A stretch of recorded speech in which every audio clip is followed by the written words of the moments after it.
Olá, bom dia. Sejam todos bem-vindos a mais essa aula de pensamento econômico neoclássico. E na aula de hoje a gente vai discutir um autor que gera uma controvérsia sobre como classificá-lo, né? Será que é um autor neoclássico? Será que é um autor que se contrapõe à escola neoclássica? Então, essa controvérsia sobre como classificar o Keynes faz com que, muitas vezes, as pessoas procurem pensar no Keynes como um autor que está fora da escola neoclássica. Embora ele tenha sido aluno, um dos mais proeminentes autores neoclássicos, como foi o Marshall, Alfred Marshall, que a gente já estudou aqui. Mas por quê que Keynes seria classificado como autor não necessariamente neoclássico? A ideia básica é o seguinte: Keynes teve uma formação dentro da teoria neoclássica, falando do Pigou e do Marshall. Ele foi professor da Universidade de Cambridge, teve, portanto, toda uma formação dentro da ortodoxia, mas o Keynes, ele escreveu em 1936 esse livro que o deixou bastante famoso e fez com que a sua visão sobre a economia, principalmente a macroeconomia, se tornasse muito influente. O que a teoria geral do emprego, dos juros e da moeda fez para torná-lo tão influente? Obviamente, ele foi alguém que foi treinado na metodologia neoclássica, então ele seguiu toda a visão dos clássicos e dos neoclássicos, como Marshall, mas, basicamente, o que Keynes fez para fazer com que a sua teoria não fosse uma fiel seguidora do neoclassicismo? Muitas vezes, quando a gente trabalha macroeconomia, a gente vê muitas questões que o Keynes trouxe que são vistas como sendo da mesma forma que a teoria neoclássica, mas algumas vezes há um certo desvio. A ideia básica é a seguinte discussão: como era que estava a discussão em torno do que acontecia com a economia? A ideia era que, com o passar do tempo, as tecnologias e o conhecimento humano faziam com que a economia saísse do ponto A e fosse para o ponto B, ou seja, com o passar do tempo havia essa evolução da economia. A única discussão era a forma com qual a economia evoluía. O que se pensava era que a economia não evoluía de forma tão bonitinha, tão suave como essa reta verde. Ela evoluía de uma forma mais como essas curvas rosas, onde a economia está evoluindo de forma muito sinuosa. Então, qual seria a diferença entre essa parte rosa, que a gente chama de crescimento real da economia, e a parte verde, que a gente chama de potencial de crescimento da economia? Então, essa diferença entre o crescimento potencial e o crescimento real, a gente passa a chamar de hiato do produto. Ou seja, o que é o hiato do produto? O hiato do produto é o fato de que, de vez em quando, ao invés de a gente ter essas coincidências, crescimento real ser igual ao potencial, o que a gente tem é essa diferença aqui, ó. O que está acontecendo aqui? Uma grande diferença. Aqui também eu tenho uma diferença, aqui eu tenho uma diferença. Ou seja, há uma diferença entre o real e o potencial. E por que há essas diferenças? Por que eu não fico o tempo todo aqui em cima, o real em cima do potencial? A ideia básica é que o que seria o PIB potencial? O PIB potencial seria o emprego de todo o capital do trabalho. Então, se todo capital que é fixo está empregado, se todo o trabalho que também é fixo, ele tiver empregado, então eu terei o PIB potencial. Mas o que é que ocorre na prática? Na prática ocorre o PIB real, que é o fato de que, às vezes, eu tenho um hiato do produto que é negativo e, às vezes, eu tenho um hiato do produto que é positivo. O que é que significa esse hiato negativo ou hiato positivo? Significa que, ao invés de eu ter a economia com todos os fatores de produção empregados plenamente, eu tenho excesso de emprego de fator de produção, que é o que está acontecendo aqui, né? Vou botar de uma cor diferente. Nessa cor roxa, está havendo excesso. E aqui, nessa cor azul clarinha, está havendo falta, né? Ou seja, vários fatores de produção estão desempregados. Que é exatamente o que está ocorrendo aqui também, né? Essa parte azulzinha clara, há fatores de produção desempregados. Então, quando houve o crash da Bolsa de Nova York em 1929, então, basicamente o que aconteceu? A gente estava nessa onda aqui, a economia crescendo muito acima do seu potencial, quando de repente veio o crash, a economia começou a vir para baixo do seu potencial. Só que a economia começou a baixar, e de acordo com a teoria neoclássica, o que ia acontecer? De acordo com os clássicos, os neoclássicos, ia baixar até um determinado ponto para começar a crescer de novo. E ter de novo a crista da onda, depois baixar, depois crescer.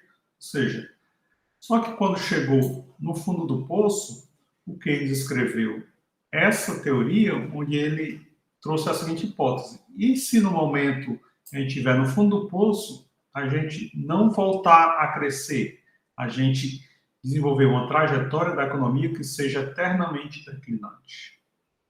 Ou seja, a hipótese do Keynes era: e se essa trajetória vermelha ocorrer ao invés dessa trajetória rosa? E por que ele desenvolveu essa teoria, imaginando que seria possível descrever essa trajetória vermelha? A ideia básica do sistema keynesiano é o seguinte: o Keynes, ao montar a sua teoria, ele se preocupou mais com os dados agregados do que com o comportamento individual.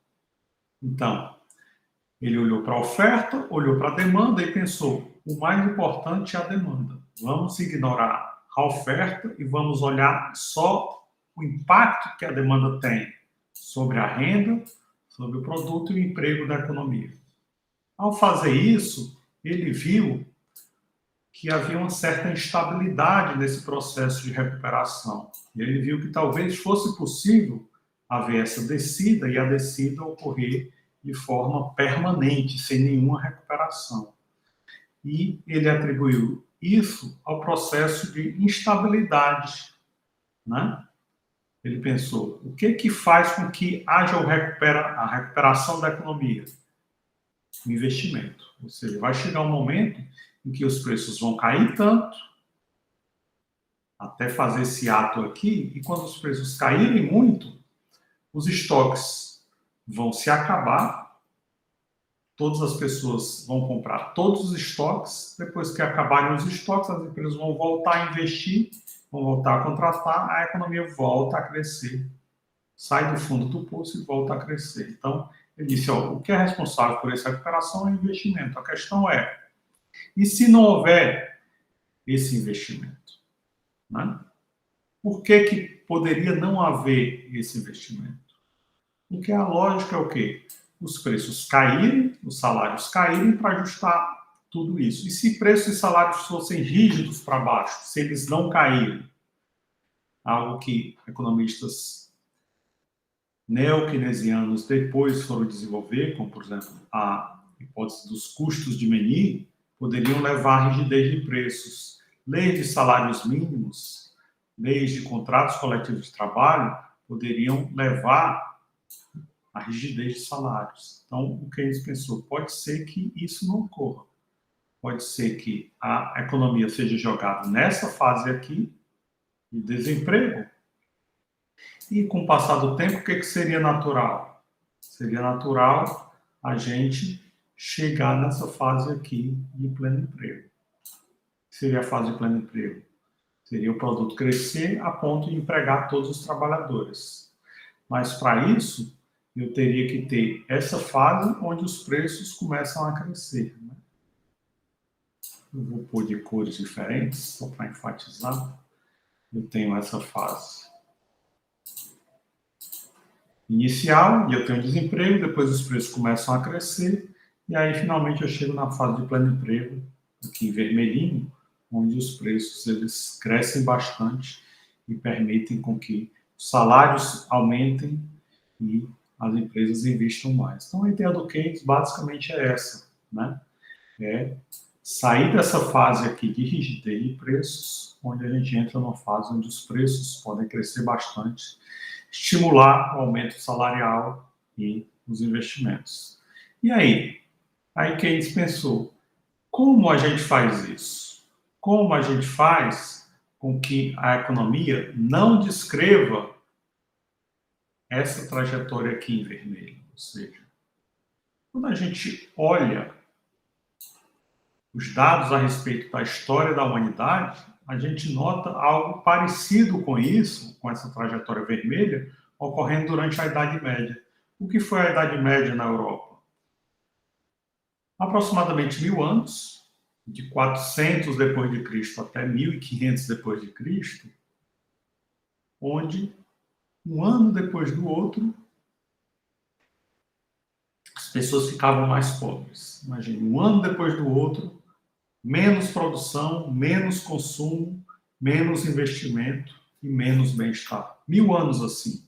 1000 anos de queda do crescimento econômico. Quando a gente tem 1000 anos seguidos de queda do crescimento econômico, era isso que o Keynes estava preocupado. Se isso já ocorreu no passado, por que isso não pode ocorrer de novo atualmente? Então, na década de 30, ele pensou basicamente que havia instrumentos para evitar que isso ocorresse. Que instrumentos eram esses? Eram as políticas fiscal e monetária ativas. Ou seja, uma política fiscal e monetária poderia interromper essa trajetória de queda, trajetória aqui de queda vermelha, e fazer com que o ciclo voltasse a crescer. Né? Então, o que fazer aqui nesse ponto para interromper essa trajetória de queda apresentada pela essa curva vermelha? Então, a ideia é tentar praticar políticas econômicas que fossem contrárias ao ciclo econômico. Se o ciclo econômico está em baixa, então o papel seria o papel de praticar uma política que estimulasse a demanda. E para estimular a demanda, então a gente precisa ver como a demanda ela é escrita. Existe essa tautologia, que é uma identidade contábil, onde a demanda é dividida entre consumo das famílias, investimento das empresas e consumo do governo. A gente chama o consumo da família de C, investimento das empresas de I, que seria a demanda por investimento, essa demanda por investimento aqui, né? Demanda por investimento. E o consumo do governo é G, certo? Então, basicamente, se a economia está em equilíbrio, a demanda é igual ao produto. É igual a Y. Então, a gente tem os três componentes, onde aqui o primeiro componente a gente vai chamar de função consumo. Quais são as características da função consumo?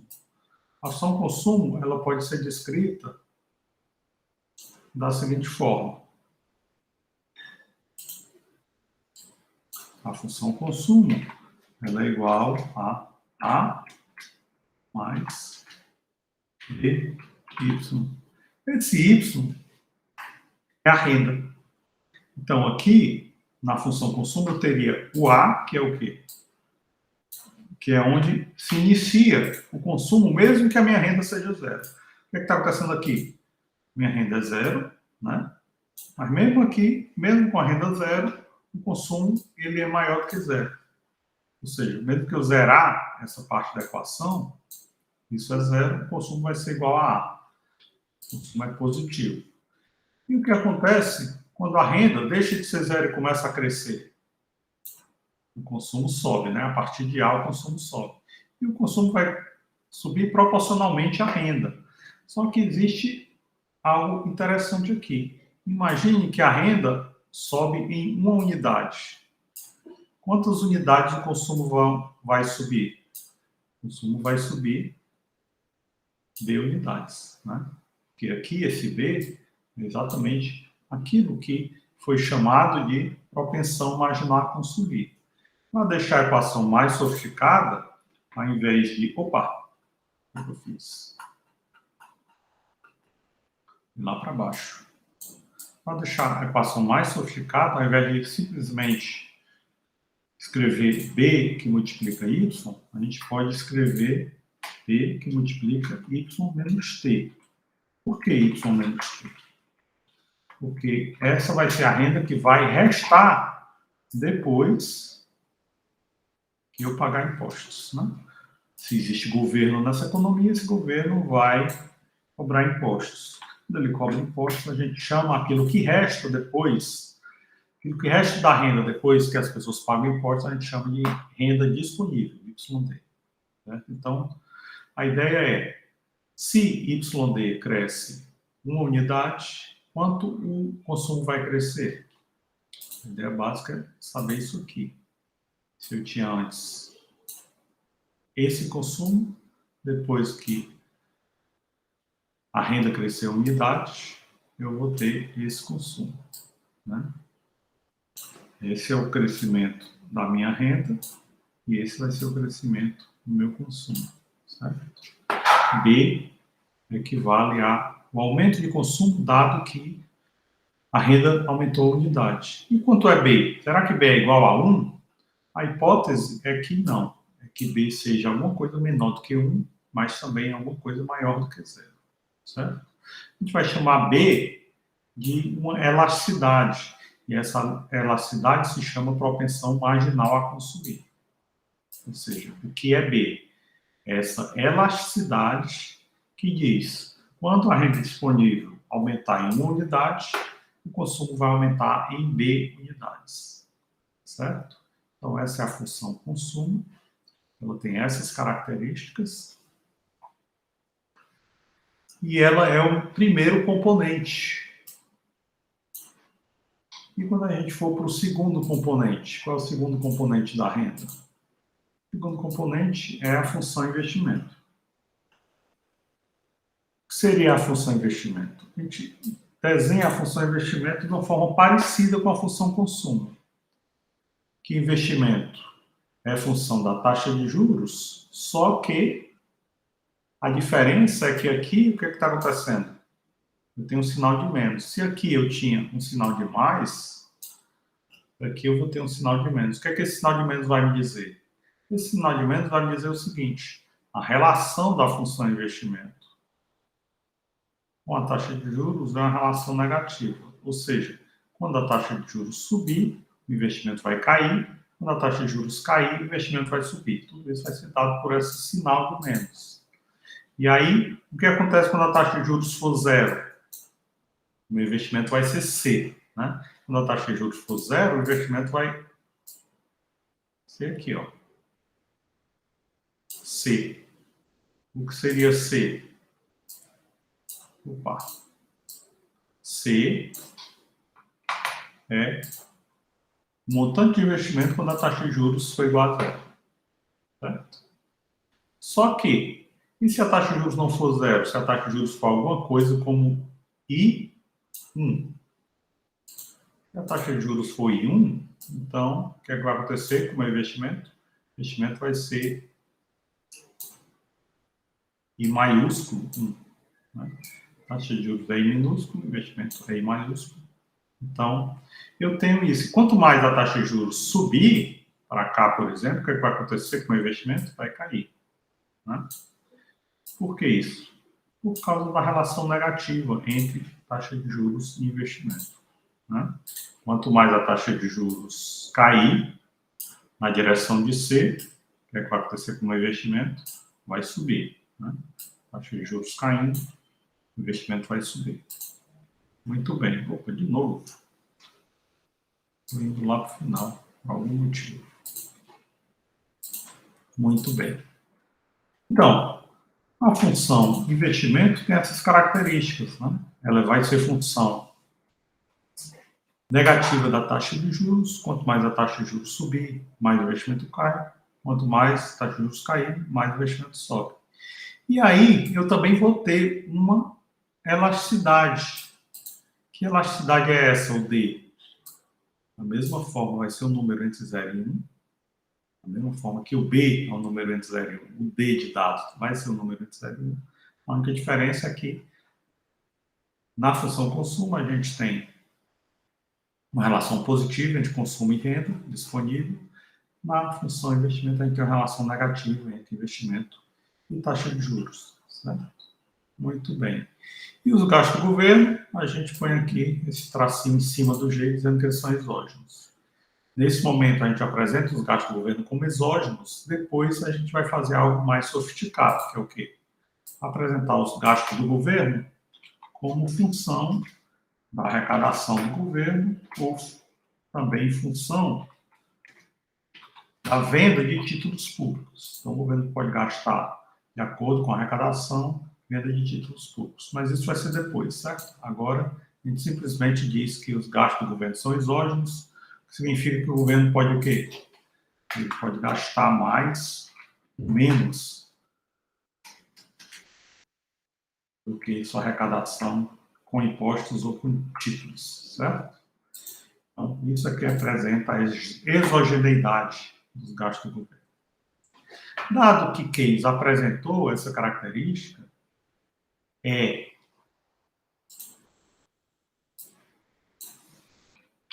igual a C mais I mais G.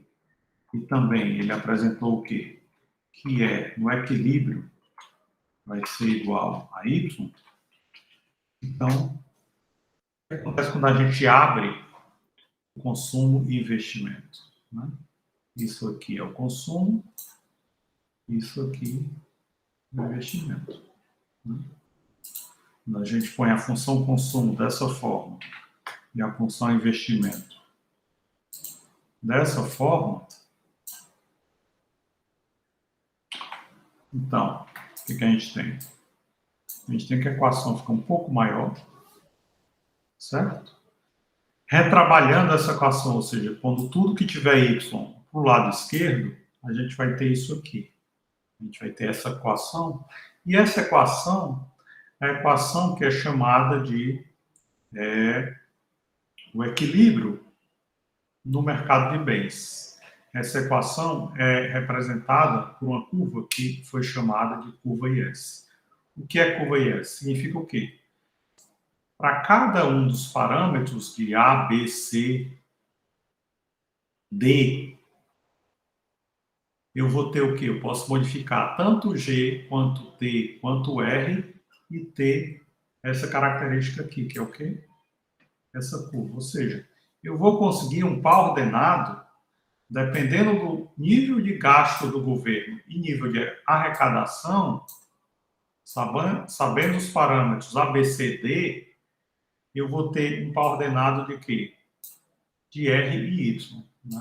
Eu preciso ter esses parâmetros, que eu já disse que é exógeno G, e se eu considerar também o T exógeno, então eu tenho tudo mais exógenos, A, B, C, D, G e T, e aí com isso eu consigo achar esse par ordenado de Y e R. Quando eu acho esse par ordenado, o que é que eu tenho? Eu tenho a curva IS. O que é a curva IS? Em cada um desses pontos, A, B ou C, e se eu tiver outro ponto aqui, eu vou chamar de D, de E, de F, de G, qualquer ponto que eu tiver, se esse ponto for em cima da curva IS, eu vou dizer o seguinte, ó, se esse ponto for em cima da curva IS, opa, tá difícil fazer. Qualquer ponto em cima da curva IS, quaisquer que sejam esses pontos, o mercado de bens estará em equilíbrio. Certo? Qualquer ponto em cima da IS. Então, vamos pegar esse ponto C. O que é que esse ponto C está me dizendo? Eu tenho uma taxa de juros R2 associado a uma a um produto da economia Y2. Se eu pegar o ponto B, no ponto B eu tenho a um produto da economia Y1 associado a uma taxa de juros R1. E no ponto A, a uma taxa de juros R0, eu estou associando num ponto da curva IS, que é o ponto A produto da economia Y0. Então, isso significa o quê? A curva IS me mostra uma série de pares ordenados onde o mercado de bens e serviços está em equilíbrio. Ou seja, em qualquer ponto ao longo da curva IS, o mercado de bens e serviços está em equilíbrio. Significa o quê? A oferta de bens e serviços se iguala à demanda por bens e serviços em qualquer ponto da curva IS. Né? E aí, quando isso se iguala, eu vou ter o quê? Um par ordenado de taxa de juros e produto da economia de equilíbrio. Bem, se esse é o equilíbrio do mercado de bens e serviços, eu tenho outro mercado que eu também quero procurar e descobrir como é que ele entra em equilíbrio. É o mercado monetário. Esse mercado monetário é descrito por aquilo que ficou conhecido como curva LM. O que é o equilíbrio no mercado monetário? No mercado monetário, o equilíbrio é quando a oferta de moeda N é igual a L, a demanda por moeda. Estou chamando de L porque L é liquidez. A liquidez depende do quê? Da taxa de juros e do produto da economia, certo? Então, a oferta de moeda N é igual à demanda por moeda. Eu posso pôr a demanda por moeda nessa forma, que é o quê? A demanda por moeda depende do parâmetro exógeno E, depende de quê? Da renda da pessoa. Por que depende da renda da pessoa? Uma pessoa que ganha R$1.000 vai demandar uma determinada quantidade de moeda. Quem ganha R$10.000 vai demandar muito mais moeda. Né? Então, existe uma função crescente entre demanda por moeda e renda. E existe uma função decrescente entre demanda por moeda e taxa de juros. Por quê? Se a taxa de juros vai crescer bastante, ano passado, a taxa de juros era 2% ao ano. As pessoas demandavam muita moeda. Por quê? Porque se investisse no final do ano, no ano seguinte, esperavam ter um retorno só de 2%. Agora a taxa de juros está crescendo na direção de 10%. Significa o quê? As pessoas estão demandando muito menos moeda. Por quê? Porque agora, se eu deixar esse dinheiro investido, não demandar moeda, se eu comprar títulos que vão render 10% ao ano, o rendimento é bem maior. Então, F vai ser um número entre 0 e 1, e o G também vai ser um número entre 0 e 1. A diferença é o quê? Na frente do G tem um sinal de negativo, né? Mostrando o quê? Que a relação entre taxa de juros e demanda por moeda é o quê? É uma relação negativa. Quanto maior a taxa de juros, menor a demanda por moeda. Quanto menor a taxa de juros, maior a demanda por moeda. Certo? Então, para eu saber o equilíbrio desse mercado, eu tenho que igualar a oferta de moeda à demanda por moeda. Muito bem.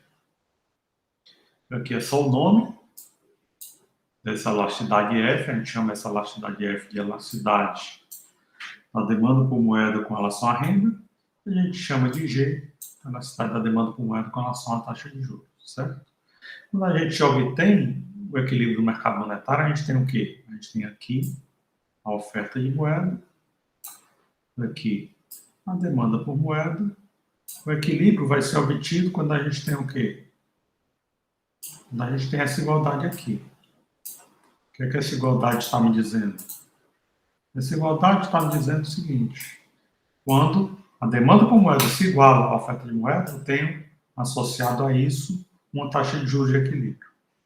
Certo? Quando eu pego essa taxa de juros de equilíbrio e ponho aqui, o que é que a gente vai ter? A gente pega essa equação aqui, que a gente chama de equação 7, né? E aí a gente faz o quê?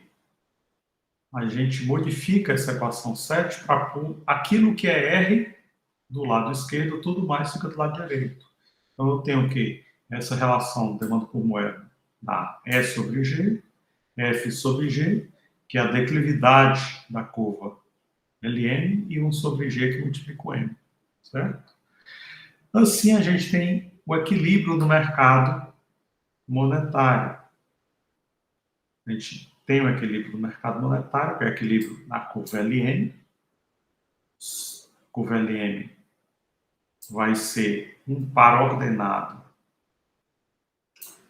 de taxa de juros e de produto. Opa, aqui.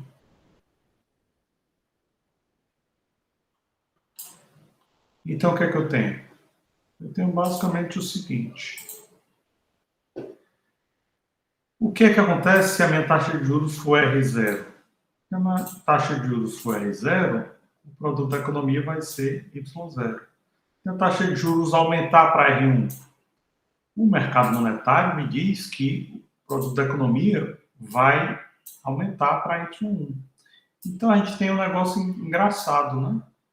O que acontecia anteriormente? Anteriormente, eu tinha associado um par ordenado na curva IS, que era o quê? Quando a taxa de juros caía,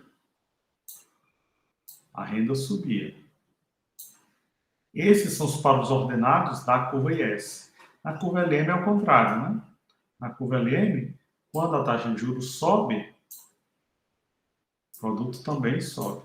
Ou seja, a gente tem a curva IS-LM com declividades diferentes. A LM, a declividade é positiva, a IS é a declividade negativa. Então, os pares ordenados, eles estão de forma diferente, né? Os pares ordenados são diferentes, da IS para a LM. Aqui a gente tem o quê? E a gente tem esses pontos, que são os pontos de equilíbrio, que me dão esses pares ordenados. Qualquer ponto em cima da curva LM, seja esse ponto aqui, seja esse ponto aqui, qualquer ponto em cima da curva LM vai me dizer o quê? O mercado monetário está em equilíbrio. Né? Da mesma forma que qualquer ponto em cima da IS, o mercado de bens e serviços está em equilíbrio. Só que, como é que eu faço para equilibrar ambos? Eu tenho que pegar aqui a IS e tenho que pegar aqui a LM. Opa, esse desenho da LM ficou esquisito. Né? Então, quando eu igualo a IS com a LM, o que é que eu tenho? Eu finalmente encontro o equilíbrio simultâneo. Esse ponto aqui é o quê? É o equilíbrio simultâneo. Nesse ponto, é o único ponto onde ambos os mercados, todos não, são só dois, né? Ambos os mercados, o mercado monetário e o mercado de bens, estão em equilíbrio. O que acontece se eu pegar esse ponto aqui? Esse ponto aqui, o mercado de bens está em equilíbrio, mas o mercado monetário está desequilibrado. Por quê? Porque esse ponto aqui eu não estou em cima da LM. O que acontece se eu pegar esse ponto aqui?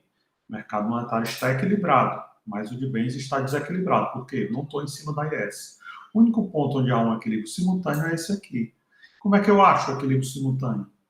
Eu achar equilíbrio simultâneo, eu tenho que pegar a curva de equilíbrio do mercado monetário, que é essa aqui, né? E pegar o equilíbrio do mercado de bens, que é... Cadê o equilíbrio do mercado de bens? Está aqui, né? Essa aqui é o equilíbrio do mercado de bens. Então, a equação 6, eu tenho que igualar com a equação 8. Quando eu ponho a equação 6 dentro da equação 8, aí eu vou buscar o equilíbrio simultâneo. Como é que eu faço isso? Aqui, equação 6, e aqui, equação 8. Né? E isso é igual a y, isso é igual a y, então o que é que eu faço? Igualo esses dois y, eu vou igualar essas duas equações. Eu fiz isso aqui na equação 9 e obtive esse resultado. A equação 9 é o quê? É o resultado da igualdade da equação 6 com 8. O que é que eu tenho? Eu tenho na equação 9, basicamente, uma equação grande, né, cheia de variáveis, mas eu tenho basicamente dois fatores que são interessantes. Primeiro, o que acontece quando eu zero o D? O que era o D? Vamos olhar lá para cima, onde aqui tinha D. D diz respeito à equação IS, que é exatamente o quê? Essa relação entre taxa de juros e investimento. Então, a hipótese é, o que acontece se o D for igual a zero? Se o D for igual a zero, eu anulo isso aqui, e o investimento vai ser igual a C. Né? Ou seja, a elasticidade da taxa de juros com o investimento é zero. O que acontece quando eu torno o D igual a zero? Bom, caso o D igual a zero, o que é que vai acontecer? Eu vou zerar isso aqui, vai ficar o quê? G corta com G, fica 1 sobre B. Né? 1 sobre B.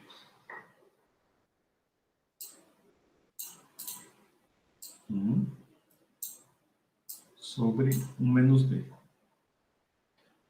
Outro D, e aqui eu tenho aqui. Zero é isso, zero que multiplica qualquer coisa é zero, então eu vou zerar tudo isso aqui. Tudo isso aqui é zero. E aqui também, zerando isso aqui, tudo isso aqui vai ser zero. Né? Então, o que multiplica M vai ser zero. Então, está zerado isso aqui. E essa parte também está zero. Então, fica só 1 sobre 1 menos B, que multiplica isso aqui.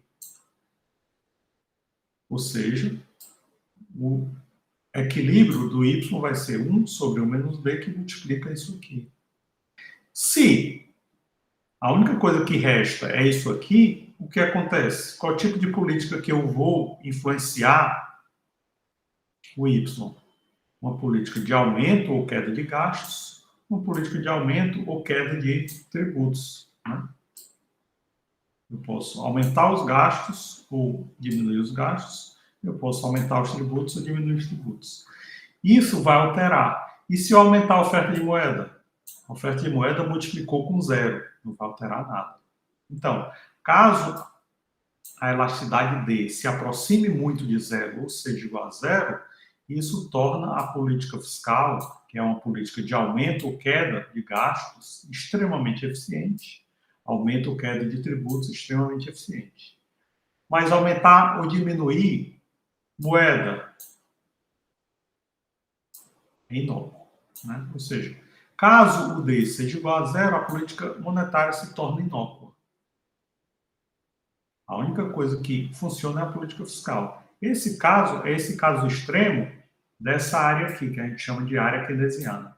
Nessa área, onde a curva LM é uma curva de declividade horizontal, a gente chama essa área de área keynesiana. Por quê? Porque nessa área a gente tem esse fenômeno chamado armadilha da liquidez. É a área keynesiana, certo? E quando é que a área keynesiana ocorre? Quando o D tende a zero ou se iguala a zero, certo? Quando o D tende a zero, a LM é uma curva horizontal, portanto eu estou na área keynesiana. O que é que significa estar na área keynesiana? Estar na área keynesiana significa o seguinte: qual é a única política que funciona? É a política fiscal. A política fiscal faz o quê? Ela desloca a curva IS para cá. Olha o que acontece quando eu desloco essa curva aqui, daqui para cá. O que é que está acontecendo com esse deslocamento? A taxa de juros permanece igual, por quê? Porque a LM é horizontal, mas o produto cresce bastante, né? O produto cresce de onde? De Y0 para Y1. Né? O produto está crescendo de Y0 para Y1 quando eu tenho o quê? Quando eu pratico uma política fiscal. Então, a prática de uma política fiscal gera um aumento do produto de Y0 para Y1 sem mexer na taxa de juros. É por isso que se diz que a política fiscal é ótima quando se está na área keynesiana. E quando é que se está na área keynesiana? Quando o D é igual a zero. Né? É o caso da armadilha da liquidez. Muito bem. Mas aí, o que acontece quando os economistas vão calcular D e descobrem que o D não é próximo de zero, que ele é muito próximo de 1? Os economistas ficam intrigados. Então, dizem, bem, como o D não é próximo de zero, eu posso investigar outro caso extremo, que é o quê? Se o G é igual a zero, o que é que o G faz aqui? O que acontece se o G for igual a zero? Né? Vamos ver. O que é que o G faz se o G for igual a zero? Nessa equação aqui de cima. Se o G de gato for igual a zero, significa o quê? Isso é zero, fica D sobre D, D dividido por D fica 1 sobre F. Né? 1 sobre F que multiplica M. Se o G for zero, isso aqui zero, o que acontece? Opa, isso é D, né? G não. Isso aqui zero. O que acontece quando eu multiplico zero com isso aqui? Zero é isso aqui, fica D sobre DF, ou seja, fica E sobre F. Então, E sobre F mais 1 sobre F que multiplica M. E se o G for zero, isso zera. Como o G está dividindo, tudo isso vai zerar. Portanto, zero multiplicado por isso, isso também vai ser anulado. O que acontece se o G for zero? Se o G for zero, a equação vai ficar assim. E sobre F mais 1 sobre F que multiplica M. O que acontece se eu aumentar gastos ou diminuir gastos, aumentar tributos ou diminuir tributos? Nada, porque isso daqui foi zerado. Aumentar ou diminuir gastos e tributos é inócuo quando o G é zero. Então, quando o G é zero, apenas a política monetária funciona. A política fiscal se torna completamente inócua. Né? Quando isso ocorre, a gente está nessa área aqui, que a gente chama de área clássica ou área neoclássica. O que é essa área clássica ou área neoclássica? É a área da curva LM, onde a LM é completamente vertical. Bom, nessa área, a LM é vertical. A gente tem, portanto, 3 áreas da LM. A área onde ela é horizontal, a área onde ela é vertical e a área onde ela é intermediária. Né? Opa, essa área intermediária eu pus de azulzinho.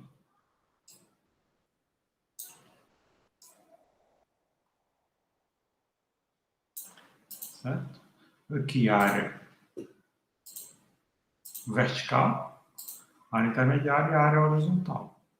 Então, o que acontece se eu estiver nessa parte onde a LM é vertical? O que acontece se eu praticar uma política de expansão da curva IS? A curva IS está aqui, né? Essa IS3, e aí eu pratico essa expansão da curva IS. O que acontece? O que acontece é que a consequência da expansão da curva IS, quando a LM é vertical, nessa faixa onde a LM é vertical, ela faz o quê? Nessa faixa onde a LM é vertical, a curva IS só faz aumentar a taxa de juros daqui para cá, e com efeito sobre o produto.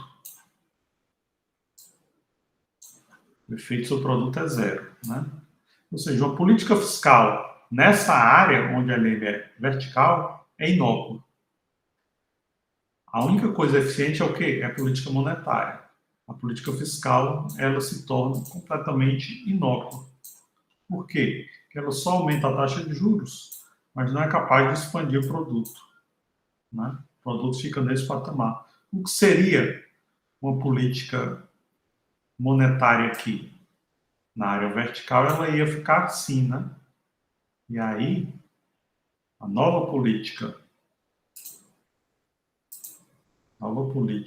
monetária seria assim, teria essa fase. Teria essa fase vertical, teria uma fase intermediária aqui, né? uma fase intermediária assim.